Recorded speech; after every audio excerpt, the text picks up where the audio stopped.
All right. Welcome back to Hemp for Victory, our second podcast. Today we have Todd Scattini, retired Lieutenant Colonel, Todd Scattini from West Point. And he's going to be speaking at EarthX about reconstruction of the Ukraine using hemp as an agricultural product to develop the economy again, as well as feed and ranching. So one of the things I wanted you to go ahead and do is start off by telling us a little bit about where is Ukraine right now in regards to the war? Because a lot of what we're talking about has to happen after a ceasefire, after there's peace, in order to rebuild. So what's going on currently? Well, first, Robert, let me start really quickly, kind of with why we're here, why I'm talking about this. It's very rare that I think guys on a cannabis show would be talking about post-conflict reconstruction in Ukraine, thousands of miles away. So let me first remind folks a little bit about me and my background, and maybe even share some new stuff for you all. But I was raised in an agricultural community in California. My grandfather is a cotton farmer in California. My dad's a rancher in California, so I know a lot about ag from growing up. I then I joined the Army when I was 19 years old.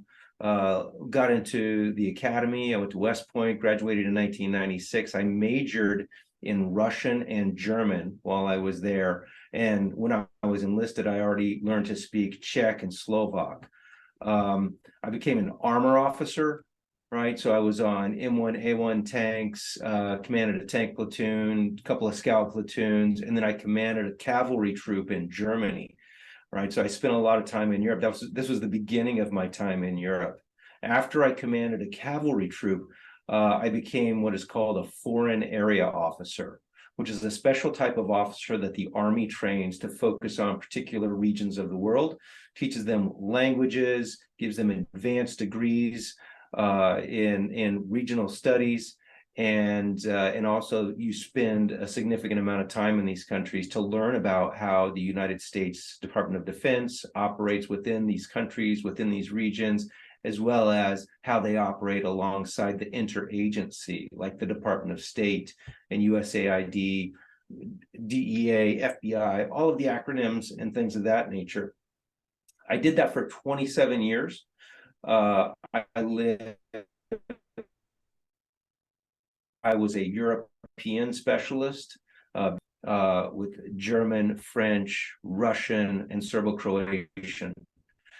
And so I spent a lot of time in Europe, and my military career almost entirely focused on ensuring peace and stability throughout Europe, right? So it kind of, and I also had a lot of experience in post-conflict reconstruction, which is the phase of a military operation that takes place after the cessation of combat operations, where you not only rebuild structures, but you rebuild systems and economies, and hopefully help those countries move forward into the future in a better way, creating peace and stability and great trading partners for the United States and the rest of the world.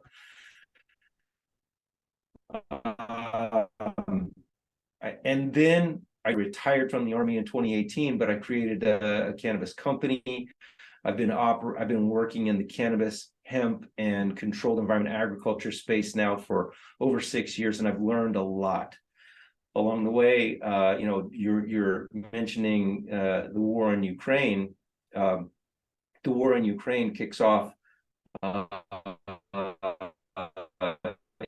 in February of 22. Perks up and recognizes that something significant is going on. There are over 8 million Ukrainian refugees outside of the borders of the country. War is still raging, especially in the east. Essentially, what I wanted to share is that Ukraine is obviously in the middle of a hot war. They've been invaded by Russia. And Russia is occupying the eastern edge of Ukraine. You have millions of people who are displaced inside and outside of their borders, right? So it's simply currently chaos right now, right? Now, within chaos lies opportunity. And I think there's a massive opportunity now to begin the rebuilding process, the post-conflict reconstruction process, which traditionally takes place after the war is over. However, I think if we were to take a couple of items and kind of put them together, we could begin now, right? So we have been proposing the concept of focusing on hemp as a major cornerstone of post-conflict reconstruction in Ukraine, right? Hemp is an industrial plant or an industrial product. It's a plant that provides food, fuel, fiber, building material, and medicine. 25,000 different products can be created from this plant.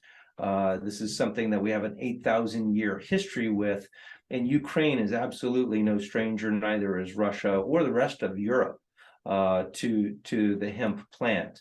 As a matter of fact, during the times of Napoleon fought wars in Ukraine and Russia to prevent the export of hemp fiber to the United Kingdom in order to prevent them from making sales and dominating the seas. But so hemp has been a big part of this country for a very long time.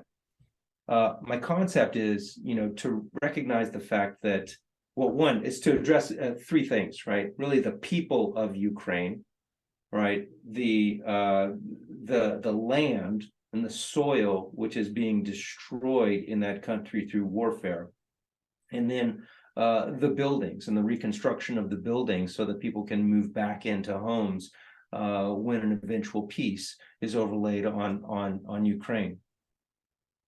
The people would be able to benefit significantly, both from jobs, from food, right? This is a very high protein rich food, and they're already making food out of hemp in the Ukraine, as well as the medicine, right? Being able to access this medicine. We know very well within the Hemp for Victory organization here that cannabis is a phenomenal medicine. It's being recognized around the world. Re-legalization of hemp and cannabis is taking place at an astronomical pace. And this is a nation that will have generations of post-traumatic stress and pain from numerous traumatic combat injuries and things of that nature. So I think that the gift of cannabis could be really beneficial for the Ukrainian people. In terms of the land, in this solution, what I'm proposing is the increased cultivation of cannabis, increased cultivation of hemp in the soil in order to purify the soil and sink carbon, and then post cultivation or post harvest use the byproducts of the hemp plant for construction material through hempcrete. And if you're not familiar with hempcrete is a product that is made by taking the inner core of the hemp plant and chipping it up into smaller bits, mixing it with lime as a binder and water, and then form it into bricks. And what these bricks form is a mold, mildew, pest-resistant, fire-resistant product that sucks in carbon at a rate of about 78 kilograms of CO2 per cubic meter. Whereas in contrast, concrete emits or requires the emission of about 275 kilograms of CO2. So the two are, there's a major juxtaposition there where we could actually be building homes that are healthy homes, mold, mildew, pest, and fire resistant, requiring less heating and cooling because of the high R factor that is constantly sucking in carbon. And so I think that would have an overall positive effect on the environment and on Ukraine. I have a question about the agricultural perspective. I know here in the United States, when they do crop rotations, there was a place in Pennsylvania, I struggle for the name of it at the moment, and they were doing a study where they were finding that the rotation of hemp inside the soil was giving a 20% increase in yield to the corn when they were put in rotations. Mm-hmm. So another thing I thought, that not only is it cleaning the soil, but it'll greatly improve the rotation in the crops the other crops that you put into rotation. If it's cotton, if it's corn, soybean, whatever it is, that plant, hemp, is not only revitalizing that soil, but helping out when you put in that rotation. We're seeing better benefits from the next crop that comes in and the next crop. So a lot of what we're studying in these crop rotations from the United States in this industry can be brought over to the Ukraine. And they're not already doing it, because it's not like, I mean, the Ukraine knows what they're doing when it comes to agriculture. So what kind of rotations do you think that they'll be able to do? Yeah, I think it'll serve as a great rotational crop. And it also serves as a great soil remediation crop. And the reason that it regenerates the soil so well is because it has about an 18-inch root ball that goes down really deeply in the soil, and that's how it sinks as much carbon. And it also requires very little water, very little, if any, pesticides as well, and it grows quite well. But yeah, in terms of a rotational crop, it could be exceptional and kind of get away from the monocropping that has been so disastrous for our climate anyway. But you mentioned something important. It's one, the agricultural infrastructure, and that's a big part of this idea, is ensuring that we rebuild the agricultural infrastructure with a focus on the ability to be able to process hemp for all of its bounty, right? And that includes food from the seed, fuel as a byproduct of the biochar and things of that nature, fiber that is used for everything from textiles to horse bedding and is heavily sought after, medicine, as we know, CBD can be grown out of or can be extracted from the hemp plant, and then what is the other thing? Sorry. Building material. Obviously, building material through hempcrete. Well, the other thing too is the economic position that it'll put it in. Yeah, correct. Yeah. So that's part of it. And that's the way, I've been speaking with officials from USAID and other developer organizations around the world about this. And the idea is, like, when you do post-conflict reconstruction, you're not there just to like give them a bunch of wood and drywall and rebuild your place. You're really trying to seek the input of the country that you're trying to impact, by taking their input and their experience and their culture and building an economy out of it, right? It's not just rebuilding the physical aspect, even though that's incredibly important. And I think that with this proposal, you could be doing it in a manner where it creates really resilient and sustainable housing, right? And people the population is learning how to build with hempcrete, which is very sustainable. But it also creates an economy, right? Even the United Nations recognizes, they've said that that hemp is an $18 billion crop around the globe this year, and I think that's actually lowballing it a bit. There are so many things that you can pull from these, right? I mean, the future is wide open for what products we can make out of hemp and cannabis. Todd, I want to ask you a question, because you hit up two critical points. You first mentioned the people, just in terms of the nutrient value that can come from it, also the medicinal value.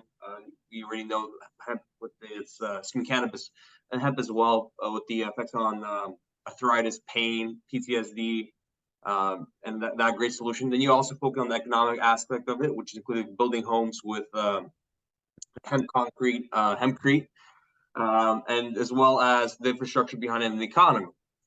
But the real question is, in my opinion, is how do we get governmental buy-in, right? Because I think whether it be in Ukraine or whether in the U.S., you need that government official to give the green light and make it happen.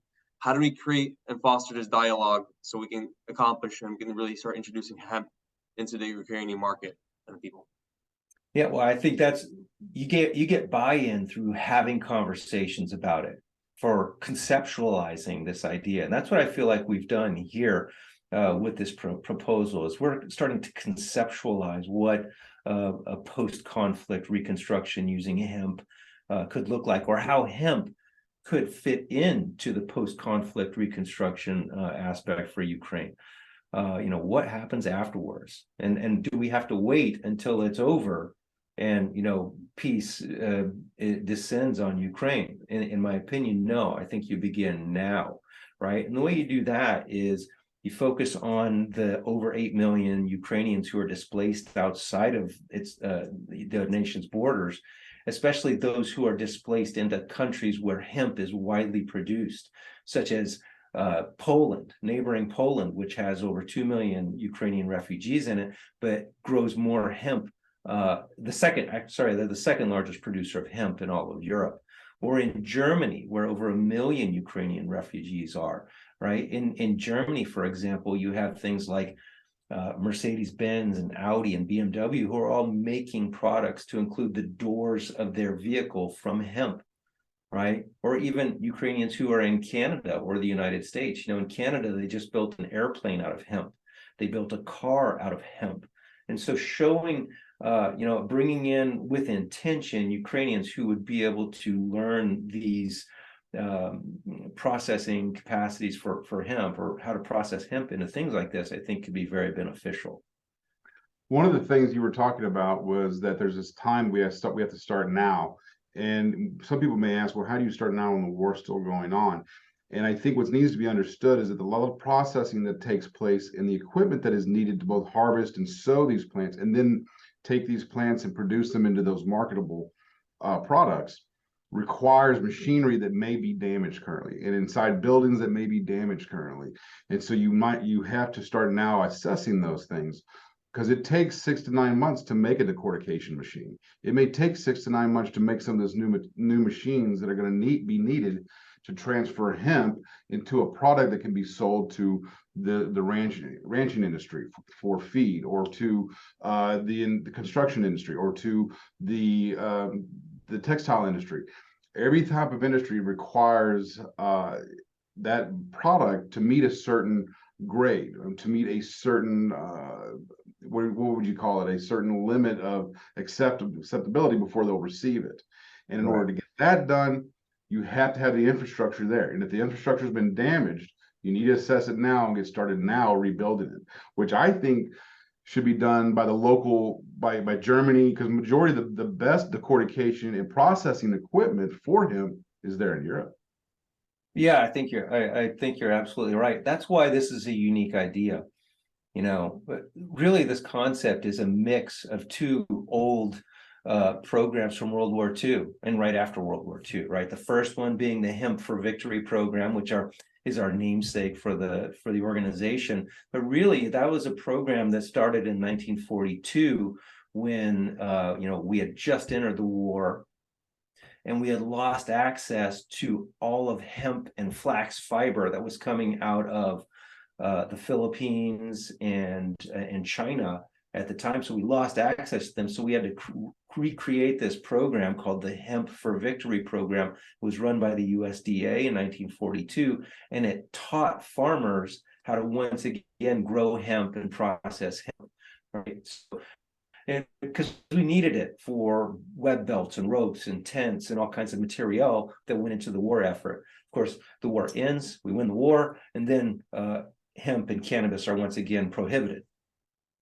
That's the first program, but I'm trying to combine that with a program that you're all familiar with called the Marshall Plan, right? Now, an overview of the Marshall Plan was the United States gave billions of dollars to 16 European countries to rebuild their agricultural infrastructures. And interestingly, those countries included our former enemies. Former Nazi Germany received a couple of $1 billion. Former fascist Italy received $1 billion. And it was all to regenerate their agricultural infrastructure, increase their confidence in their economic future, and create stability. And look at it, it's one of the most successful programs that has ever existed. And it really showed the efficacy of U.S. outreach and U.S. support to humanitarian operations and development around the world. So, but the idea with this one is it wouldn't be just the United States putting billions of dollars towards one country or one effort. It would be the world, right? Ideally, it would be many of our NATO allies, right, who are significant hemp producers like Germany, Poland, Czech Republic, the UK, Canada, and the United States, right? Because we're giving not only material, right, or the proposal would be to send not only material like hemp and hemp shiv, but we're talking about the technology that we use today to manufacture high-end hemp products. We're talking about the genetics of the hemp plant that provides the ideal hemp fiber or bast for hempcrete, and sharing in those, right? And so it's not a one-day program. This is something that I'm talking about, really focusing on this as an international community, because when I'm giving this presentation at EarthX, I'm not speaking, I'm not trying to convince the Biden administration that they should buy into this. I'm not even trying to convince USAID or the Department of State or Department of Agriculture. I'm trying to bring this idea forth to global leaders, to world leaders, to recognize that with this plant that has been maligned for such a long time, and so much of it the fault of the United States, right, in beginning this global prohibition, I'm looking for world leaders to pick up this mantle and actually consider how hemp and how cannabis and controlled environment agriculture, which we didn't even have time to talk about today, can add to post-conflict reconstruction and a better future for Ukraine and other places, right? Because what I'm talking about is not just an idea about Ukraine. Of course, we're talking about its applicability in post-conflict reconstruction there, but this could be a model for development around the world, right? Where's the bad part when we're proposing a plant that sinks carbon to address climate change, and then you can use the byproducts to build homes that sink more carbon and that require less heating and cooling in the summer because they're, of the increased R factor, or are fire resistant, right, and able perhaps to withstand the fires that have been ravaging the world for quite some time. So that's kind of the big idea on it. What other questions, or what are your thoughts on that? I think that's an amazing sneak peek for your presentation. For me, I really did not know, I'll be honest with you. And we're all in the cannabis industry, quote unquote. And you just, every day that I speak to professionals like yourself, unfortunately, a lot of times you think of hemp and cannabis being two separate things. Sometimes the negative stigma with cannabis is like, you smoke, you get high, and then you're lazy and don't do anything, right? Right. But then when you hear of everything that you can do with this plant, right? That we all know about the medicinal value, but then carbon capture on both ends, growing it and building. The fire resistance, all the positivity that can come out of this, and throughout history, like you mentioned before, exporting to the British to make sales. You would never have thought of this out of hemp plant, because it automatically, the stigma is, oh, you just go smoking, get high and lazy, right? Yeah. But then there's so much potential here, and I really want to appreciate you for bringing it up, because I think we can also not only do this in Ukraine, but we also use more hemp products within the U.S. And we kind of see it in stores now. We see like in shampoos made with hemp, etc. But I'm just realizing now how much more potential we can be with hemp. So I appreciate you for that sneak preview.